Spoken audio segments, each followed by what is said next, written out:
तो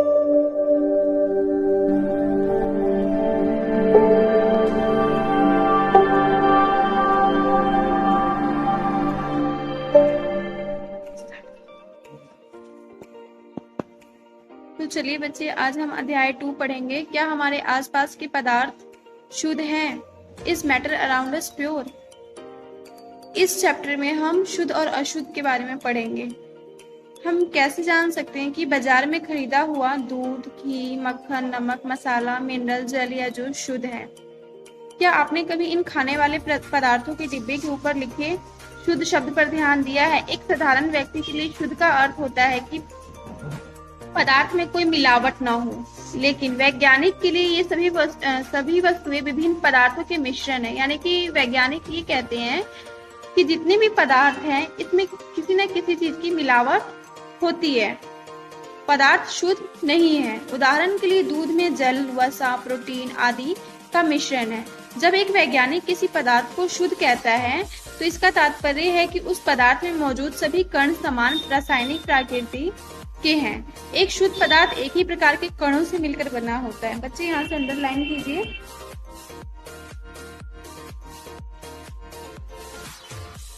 एक पदार्थ एक ही प्रकार के कणों से मिलकर बना होता है, उसे हम शुद्ध पदार्थ कहते हैं।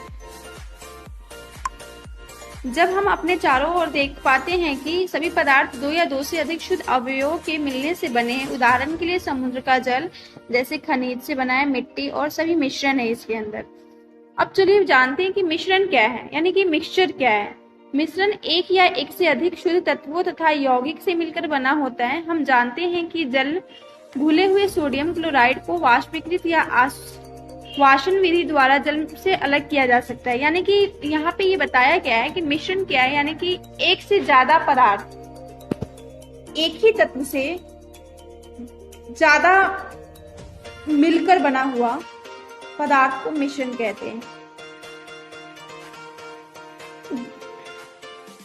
सोडियम क्लोराइड अपने आप में एक शुद्ध पदार्थ है। इसे भौतिक विधि के द्वारा इसके रासायनिक अवयवों को अलग किया जा सकता है। इसी प्रकार चीनी एक पदार्थ है क्योंकि यह एक ही प्रकार का शुद्ध अवयव रखता है। इसका यौगिक समान है। पेय पदार्थ और मिट्टी में एक समान कण नहीं होते हैं। शुद्ध पदार्थ किसी भी स्रोत से प्राप्त हो इसके अभिलक्षणिक गुण एक समान होंगे। इस प्रकार हम कह सकते हैं कि मिश्रण में एक से अधिक शुद्ध पदार्थ होते हैं। मिश्रण के कितने प्रकार होते हैं? अवयवों की प्रकृति के अनुसार विभिन्न प्रकार के मिश्रणों का निर्माण होता है। इस तरह के मिश्रण कई प्रकार होते हैं। चलिए अब जानते हैं कि विलयन क्या है। विलयन दो या दो से अधिक पदार्थों का समांगी मिश्रण है। यानी कि विलयन में दो से या दो से ज्यादा अधिक पदार्थों का समांगी मिश्रण है। यानी कि दो या दो से ज्यादा इसके अंदर पदार्थों के मिश्रण है। आप प्रतिदिन बहुत प्रकार के विलयनों को देखते होंगे। नींबू जल, सोडा जल आदि विलयन के उदाहरण है। प्रायः हम एक विलयन को ऐसे तरल पदार्थ के रूप में विचार करते हैं जिसमें ठोस, द्रव या गैस मिले हो, लेकिन प्रकृति में ठोस विलयन, मिश्र धातु और गैस विलयन वायु भी होते हैं। एक विलयन के कणों में समांगिकता होती है। उदाहरण के लिए नींबू जल का स्वाद सदैव समान रहता है। यह दर्शाता है कि इस विलयन में चीनी और नमक के कण समान रूप से वितरित होते हैं। चलिए अब जानते हैं मिश्र धातु क्या है।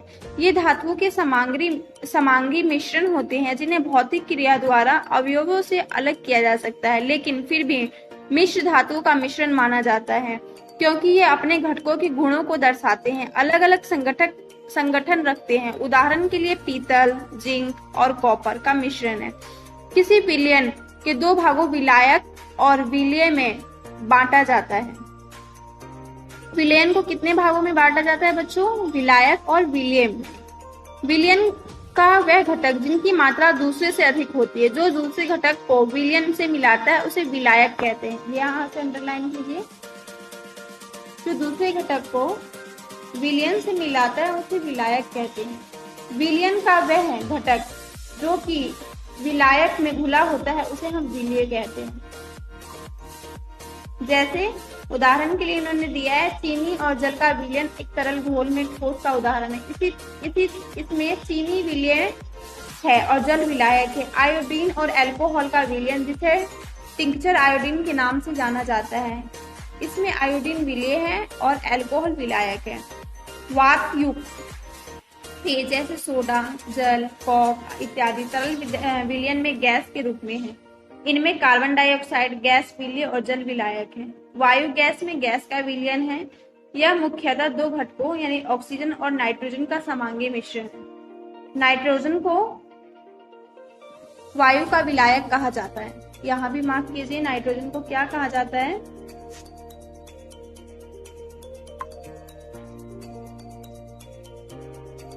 वायु का विलायक कहा जाता है। वायु में दूसरी गैस बहुत कम मात्रा में उपलब्ध होती है। विलयन के ये गुण हैं।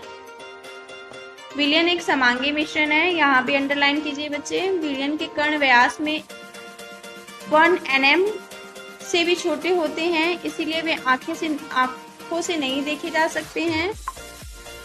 वे अपने आकार के कारण विलयन के कण गुजर रही प्रकाश की किरण को फैलाते नहीं हैं, इसीलिए विलयन में प्रकाश का मार्ग दिखाई नहीं देता है। छानने की विधि द्वारा विलय के कणों को विलयन से अलग नहीं किया जा सकता है। विलयन को शांत छोड़ देने पर भी विलय के कण नीचे बैठते हैं, अर्थात विलयन अस्थायी है। विलयन की सांद्रता क्रियाकलाप 2.2 में हमने देखा कि समूह अ और ब के पास एक पदार्थ के विभिन्न अभावों के रंग का विलयन है। हम लोग जानते हैं कि विलयन में अलग अलग मात्रा में विलायक और विलय पदार्थ होते हैं। विलयन में क्या होता है बच्चे? अलग अलग मात्रा में विलायक और विलय पदार्थ होते हैं। विलयन में मौजूद विलय पदार्थ की मात्रा के आधार पर इसे तनु, सांद्र या संतृप्त घोल कहा जा सकता है।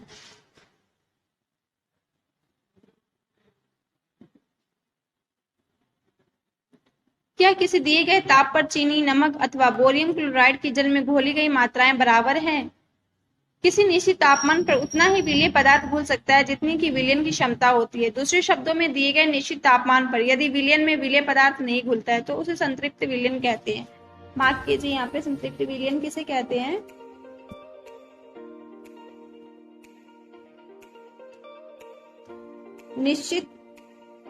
निश्चित तापमान पर यदि विलयन में विलय पदार्थ नहीं घुलता है तो उसे संतृप्त विलयन कहते हैं।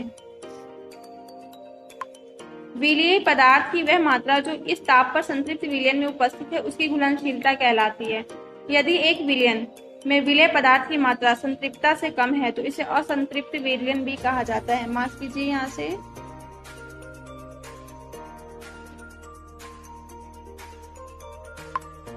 यदि विलयन में विलय पदार्थ की सांद्रता संतृप्त स्तर से कम हो तो उसे असंतृप्त विलयन कहते हैं। यदि आप किसी विशिष्ट ताप पर एक संतृप्त विलयन ले और उसे धीरे धीरे ठंडा करें तो क्या होगा? उपरोक्त किए गए क्रियाकलाप से हम कह सकते हैं कि दिए हुए एक निश्चित तापमान पर अलग अलग पदार्थों का विलयन क्षमता अलग अलग होती है। विलायक की मात्रा द्रव्यमान अथवा आयतन में घुले हुए विलय पदार्थ की मात्रा को विलयन की सांद्रता कहते हैं। ये भी मार्क कीजिए। अगर क्वेश्चन आता है विलयन की सांद्रता किसे कहते हैं तो आप ये लिख सकते हैं। विलयन की सांद्रता को दर्शाने की बहुत सी विधियां हैं। हम 3 विधियों के बारे में यहाँ पे चर्चा करेंगे, ये भी इम्पोर्टेंट है। द्रव्यमान विलयन के द्रव्यमान प्रतिशत, तो इक्वल टू में क्या जाएगा? विलय पदार्थ का द्रव्यमान लिखा जाएगा और विलयन का द्रव्यमान लिखा जाएगा, इंटू में 100 लिखा जाएगा। द्रव्यमान विलयन के आयतन प्रतिशत अगर निकालना हो तो विलय पदार्थ का द्रव्यमान लिखा जाएगा, बाय में विलयन का आयतन, इंटू में 100 लिखा जाएगा। विलयन के आयतन प्रतिशत में विलय का आयतन और विलयन का आयतन इंटू में 100 लिखा जाएगा। एक उदाहरण के तौर पर हम इसको समझते हैं। एक विलयन में 320 ग्राम विलायक, जल में 40 ग्राम साधारण नमक विलय है। विलयन की सांद्रता का परिकलन कीजिए। विलय पदार्थ का द्रव्यमान 40 ग्राम है, विलायक का द्रव्यमान 320 ग्राम है। विलयन का द्रव्यमान, विलय पदार्थ का द्रव्यमान, विलायक का द्रव्यमान, इनको हमने प्लस किया। विलयन का द्रव्यमान अब प्रतिशत निकालना है, तो विलय पदार्थ का द्रव्यमान हो गया, विलयन का द्रव्यमान हो गया, इंटू में 100 आ गया। तो ये आपने देखा यहाँ पे 40 ग्राम था तो 40 और बाय में 360 ग्राम, इंटू में 100 हमने इसको सॉल्व आउट किया तो 11.1% आया। अब चलिए अब जानते हैं निलंबन क्या है। विषमांगी घोल जो ठोस द्रव में परिक्षेपित हो जाता है निलंबन कहलाता है। निलंबन एक विषमांगी मिश्रण है जिसमें विलेय पदार्थ कण घुलते नहीं है बल्कि माध्यम की सम्मिश्रण से निलंबित रहते हैं और ये निलंबित कण आंखों से देखे जा सकते हैं। निलंबन के ये गुणधर्म है। ये एक विषमांगी मिश्रण है। ये कण आंखों से देखे जा सकते हैं। ये निलंबित कण प्रकाश की किरण को फैला देते हैं जिससे उसका मार्ग दृष्टिगोचर हो जाता है। जब हम इसे शांत छोड़ देते हैं तो यह कण नीचे की ओर बैठ जाते हैं अर्थात निलंबन अस्थायी हो जाता है और छनन विधि द्वारा इन कणों का मिश्रण से अलग किया जा सकता है। जब सभी कण नीचे बैठ जाते हैं तो निलंबन समाप्त हो जाता है तथा विलयन में प्रकाश की किरण की प्रकीर्णन रुक जाती है। अब आता है कोलाइड विलयन क्या है। कोलाइड या कोलाइडल विलय कहा जाता है। कोलाइड के कण विलयन के समान रूप से फैले होते हैं। निलंबन की अपेक्षा कणों का आकार छोटा होने के कारण यह मिश्रण समांगी प्रतीत होता है लेकिन वास्तविकता में विलयन विषमांगी मिश्रण है जैसे दूध। कोलाइड के कणों के छोटे आकार के कारण हम इसे आंखों से नहीं देख पाते हैं लेकिन ये कण प्रकाश की किरण को आसानी से फैला देते हैं। जैसा कि हमने क्रियाकलाप 2.2 में देखा है प्रकाश की किरण का फैलाना टिंडल कहा जाता है। ये इंपॉर्टेंट है, कई बार 2 नंबर का पूछ लिया जाता है। प्रकाश की किरण का फैलाना टिंडल प्रभाव कहा जाता है, यानी कि क्वेश्चन आ जाता है टिंडल प्रभाव किसे कहा जाता है, तो आप ये लिख सकते हैं। टिंडल नामक वैज्ञानिक ने इसकी खोज की थी। एक कमरे में छोटे छिद्र के द्वारा जब प्रकाश की किरण आती है तब वहां पर टिंडल प्रभाव को देख सकते हैं।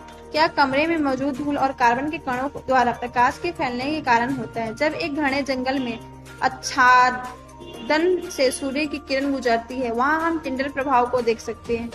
जंगल के कोहरे में छोटे छोटे जल के कण होते हैं जो कि कोलाइड कणों के समान व्यवहार करते हैं।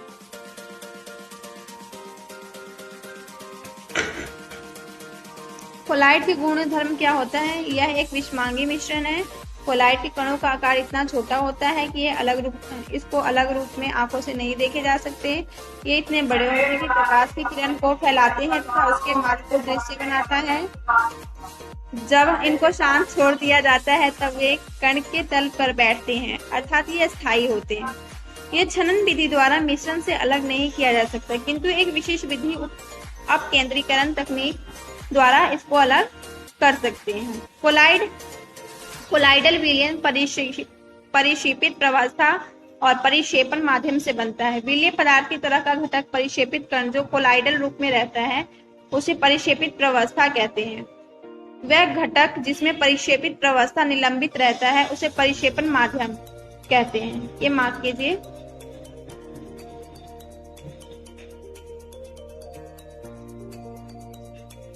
विलय पदार्थ की तरह का घटक रहता है उसे परिक्षेपित प्रवस्था कहते हैं। वह घटक जिसमें परिक्षेपित प्रवस्था निलंबित रहता है उसे परिक्षेपण माध्यम के कहते हैं। कोलाइड की परिक्षेपण माध्यम ठोस द्रव या गैस की अवस्था को परिक्षेपित प्रवस्था के अनुसार वर्गीकृत किया जाता है।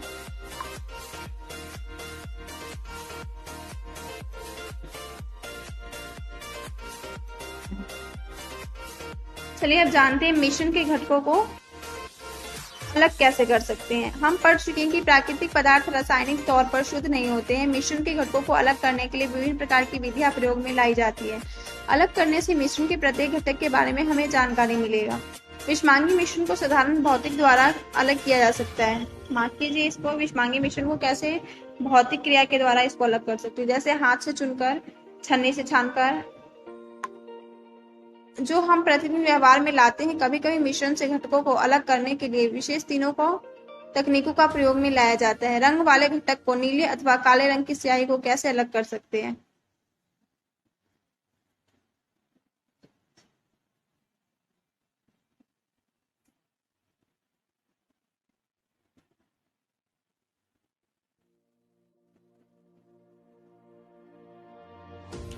देखिए,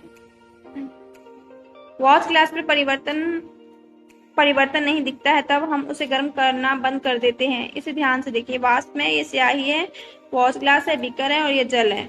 ये हीटिंग हो रहा है। आपके विचार में वॉश ग्लास से किसका वाष्पीकरण हो रहा है? हम पाते हैं कि स्याही जल में रंग का एक मिश्रण है। इस तरह से हम विलायक से विलेय पदार्थ को वाष्पीकरण की विधि के द्वारा अलग कर सकते हैं। दूध से क्रीम को कैसे अलग कर सकते हैं? आजकल हम बाजारों में संपूर्ण full cream toned, double toned प्रकार के दूध पॉलीपैक अथवा ट्रैट पैक में पाते हैं। दूध के इन प्रकारों में अलग अलग मात्रा वसा होती है।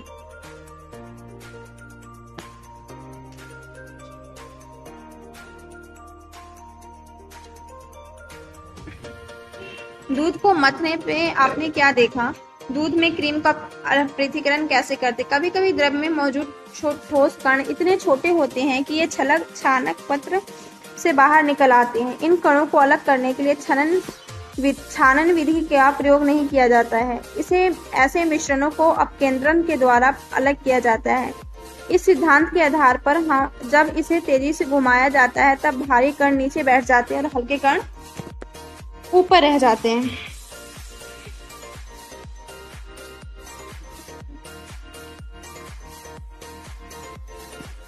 चलिए अब जानते हैं दो अघुलनशील द्रवों के मिश्रण को कैसे अलग कर सकते हैं। मिट्टी के तेल और जल के मिश्रण को एक अलग पृथक्करण कीप में डालें। कुछ देर तक इसे शांत छोड़ दें ताकि जल तथा तेल के अलग अलग परत तैयार हो जाए। पृथक्करण कीप को स्टॉप कॉर्क को खोलें और सावधानी पूर्वक नीचे वाले जल की परत को निकाल लें। जैसे ही तेल नीचे पहुंचे स्टॉप कॉर्क को बंद कर दें। तेल तथा जल के अघुलनशील मिश्रण को अलग करने में धातु शोधन के दौरान लोहे को अलग करने में इस विधि के द्वारा हल्के स्लैग को ऊपर से हटा लिया जाता है तथा भट्टी की निचली सतह पर पिघला हुआ लोहा शेष रह जाता है। सिद्धांत के अनुसार आपस में नहीं मिलने वाले द्रव अपने घनत्व के अनुसार विभिन्न परतों में अलग हो जाते हैं। नमक और कपूर के मिश्रण को कैसे अलग कर सकते हैं?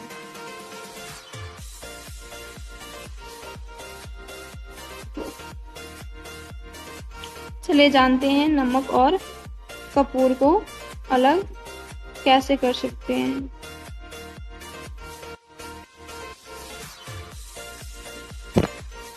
आगे चलेंगे।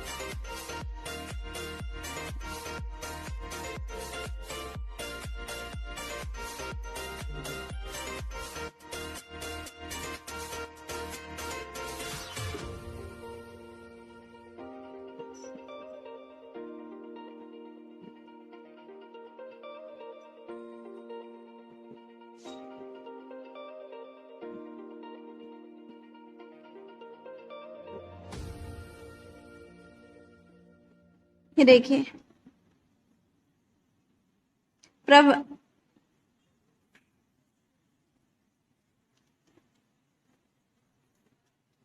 सब्लिमेशन के द्वारा हम इसको आप सिंपल वे में कह सकते हैं कि इसको अलग किया जा सकता है। क्या काली स्याही में डाई एक ही रंग है?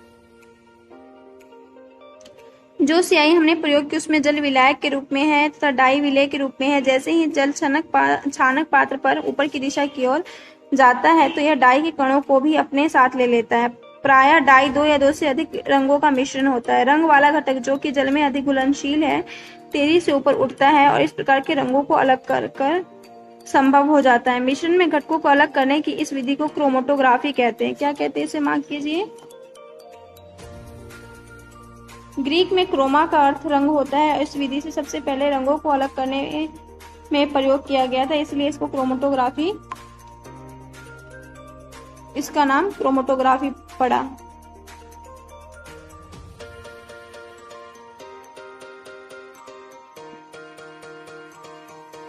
यह एक ऐसी विधि है जिसका प्रयोग उन विलेय पदार्थों को अलग करने में होता है जो एक ही प्रकार के विलायक में घुले होते। तकनीक में विकास के साथ ही क्रोमेटोग्राफी में नई तकनीकों का विकास हुआ है जिसके बारे में आप इन कक्षाओं में पढ़ेंगे। डाई में रंगों को अलग करने में, प्राकृतिक रंगों में पिगमेंट को अलग करने में, रक्त के नशीले पदार्थ को अलग करने में, दो घुलनशील द्रवों के मिश्रण को कैसे अलग कर सकते हैं।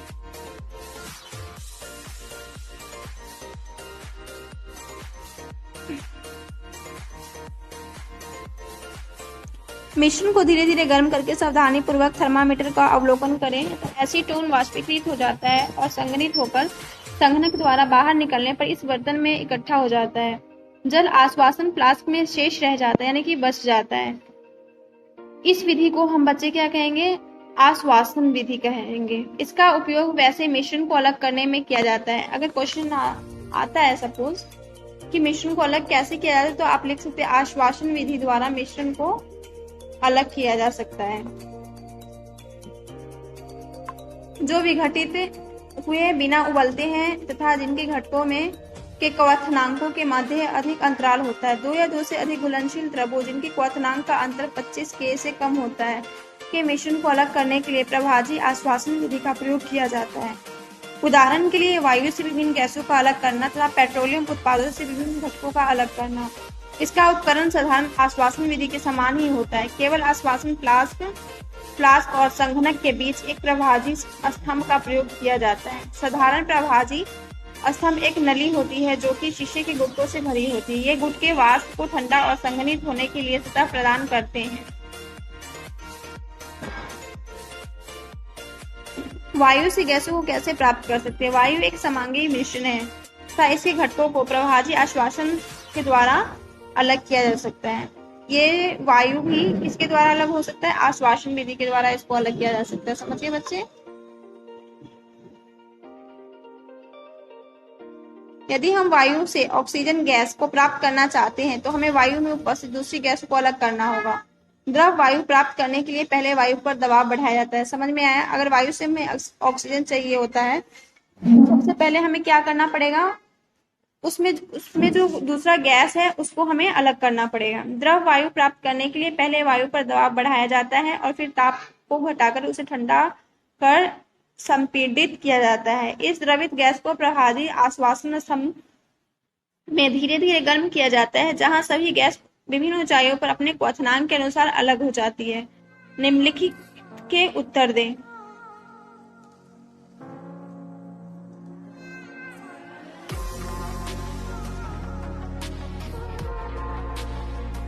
आप देख सकते हैं यहाँ पे कैसे ये अलग कर रहे हैं। किसी अशुद्ध नमूने में से शुद्ध कॉपर सल्फेट कैसे प्राप्त कर सकते हैं?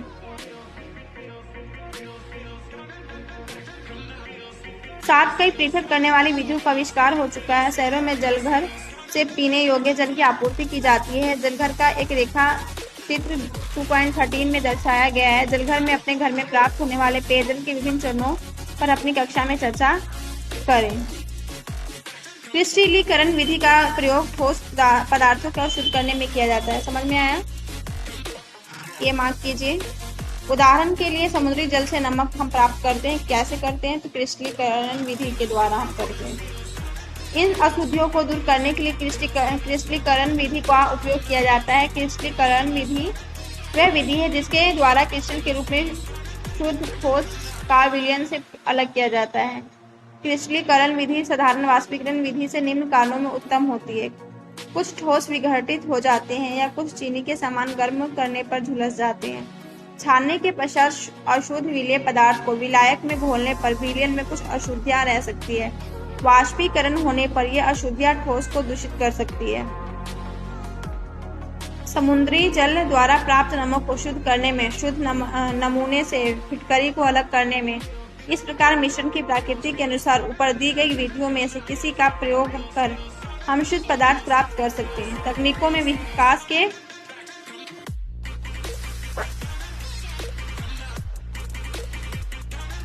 साथ कई अलग करने वाली विधियां का आविष्कार हो चुका है। शहरों में जलघर से पीने योग्य जल की आपूर्ति की जाती है।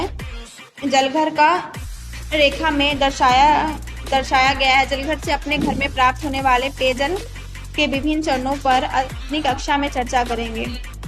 भौतिक एवं रासायनिक परिवर्तन। पिछले अध्याय में हमने पदार्थ के भौतिक गुणों के बारे में पढ़ा है। ऐसे गुण जिनका हम अवलोकन एवं वर्णन कर सकते हैं, जैसा कि रंग, कठोरता, दृढ़ता, बहाव, घनत्व, द्रव्यमान और क्वथनांक इत्यादि को भौतिक गुण कहा। तो अब चलो अब जानते हैं कि भौतिक एवं रासायनिक परिवर्तन किसे कहते हैं। भौतिक गुणों के बारे में हम अध्ययन किया है। ऐसे गुण जिनका हम अवलोकन एवं वर्णन कर सकते हैं, जैसे कि रंग, कठोरता, दृढ़ता, बहाव, घनत्व, द्रव्यमान, क्वथनांक इत्यादि को भौतिक गुण कहा जाता है। अवस्थाओं का अंत रूपांतरण एक भौतिक परिवर्तन है, क्योंकि ये परिवर्तन पदार्थ के संगठन में बिना परिवर्तन किए होते हैं और उनकी रासायनिक प्रकृति में भी कोई परिवर्तन नहीं होता। यद्यपि बर्फ, जल और वाष्प अलग अलग दिखते हैं, ये अलग अलग भौतिक गुणों को दर्शाते हैं, लेकिन ये रासायनिक रूप के समान होते हैं। जल तथा खाना पकाने वाले तेल दोनों द्रव है, लेकिन इसके रासायनिक गुणधर्म अलग है। इनकी गंध और ज्वलनशीलता में अंतर है। हम जानते हैं कि तेल हवा में जलता है, जबकि जल आग को बुझाता है। तेल का यह रासायनिक गुण जल से इसे अलग करता है। जलना एक रासायनिक परिवर्तन है। जलने की प्रक्रिया में एक पदार्थ दूसरे से क्रिया करके अपने रासायनिक संगठन में परिवर्तन लाता है। रासायनिक परिवर्तन पदार्थ के रासायनिक गुण धर्मों में परिवर्तन लाता है तथा हम नया पदार्थ पाते हैं।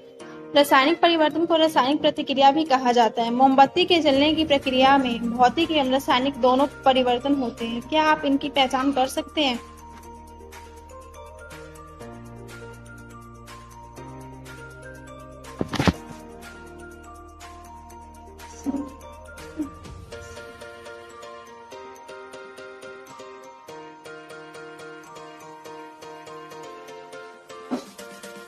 चलिए अब जानते हैं कि तत्व किसे कहते हैं। रॉबर्ट बायल पहले वैज्ञानिक थे जिन्होंने सन 1661 में सबसे पहले तत्व शब्द का प्रयोग किया। माफ कीजिए, तत्व शब्द का प्रयोग कब हुआ? 1661 में। किसने किया? रॉबर्ट बायल ने। फ्रांस के रसायनज्ञ एंटोनी लॉरेंट लावाइजिए ने सबसे पहले तत्व की परिभाषा को प्रयोग द्वारा प्रतिपादित किया।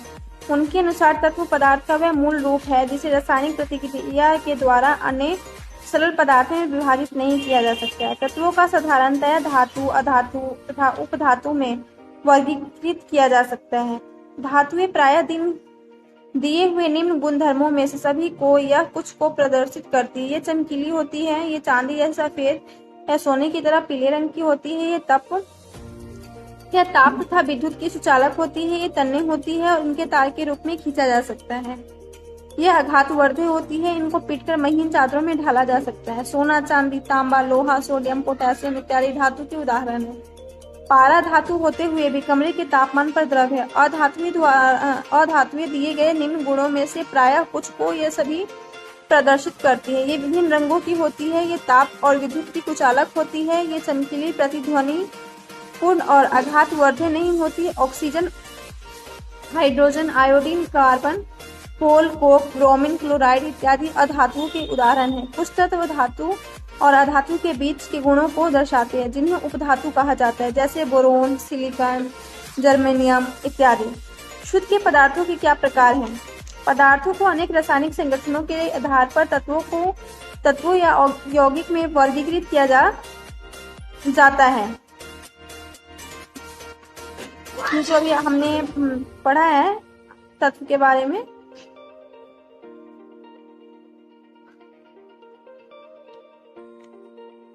अब चलिए जानते हैं कि यौगिक किसे कहते हैं। यह यौगिक वह पदार्थ है जो दो या दो से अधिक तत्वों के नियत अनुपात में रासायनिक तौर पर संयोजन से बना है। आप बोल सकते हैं ये दो या दो से अधिक तत्वों से मिलकर बना होता है।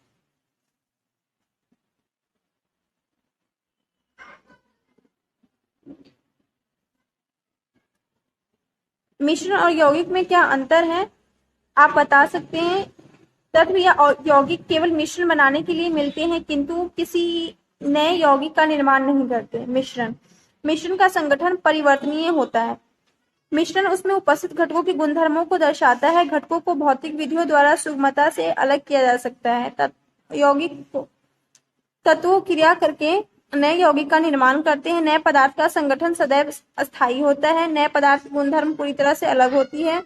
घटकों को केवल रासायनिक या वैद्युत रासायनिक प्रतिक्रिया द्वारा अलग किया जा सकता है।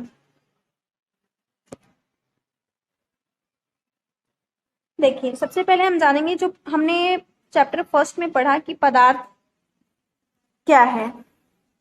पदार्थ की तीन अवस्थाएं होती है।